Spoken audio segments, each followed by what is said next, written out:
Cette nouvelle assemblée siégera pour la première fois le jeudi 12 juin avec l'élection perchoir du successeur de Philippe Séguin, ou peut-être même une femme. On parle de la candidature de la socialiste Ségolène Royal. L'une des caractéristiques de cette nouvelle assemblée, c'est le nombre record de femmes élues hier, 63, près du double de la précédente législature. Le groupe le plus féministe restant le groupe socialiste avec 41 femmes.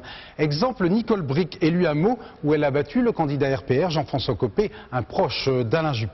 Nicole Bricq qui est la première femme élue dans ce département de Seine-et-Marne.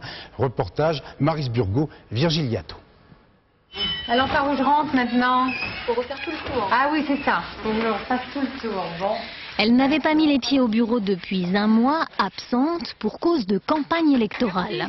Oui, bravo, bravo. Pas trop fatiguée? Impressionnée et plutôt fière, les collègues de travail, c'est que depuis hier soir, cette femme est députée. Bonjour. Madame le ou la députée qui s'est très vite employée à remercier par écrit ses électeurs. 42 femmes socialistes à l'Assemblée Jolie. Paris et Paris gagné. 42, ben, écoutez, c'est pas mal, hein, parce qu'on leur avait prédit quand même les pires maléfices, qu'elles étaient dans une circonscription imprenable, ce qu'avait dû penser du reste mon adversaire du RPR, ce qui m'a quand même bien sous-estimé dans cette campagne. Ça y est? Allez, en route mauvaise tour. Nicole Bricq, assez fière d'avoir battu Jean-François Copé, un proche d'Alain Juppé. Fière, mais pas arrogante, un peu angoissée même. J'ai senti une telle pression des gens pendant la campagne,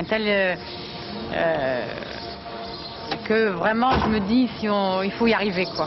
Et ça me stresse un peu parce que c'est pas le tout de dire, il faut faire.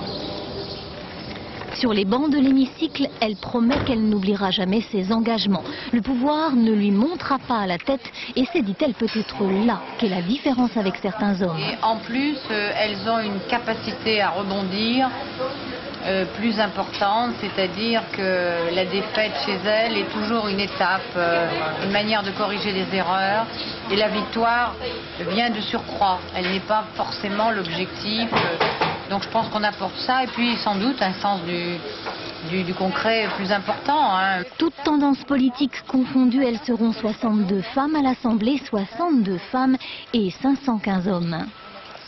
Rendez-vous repris donc maintenant avec Guylaine Chenu.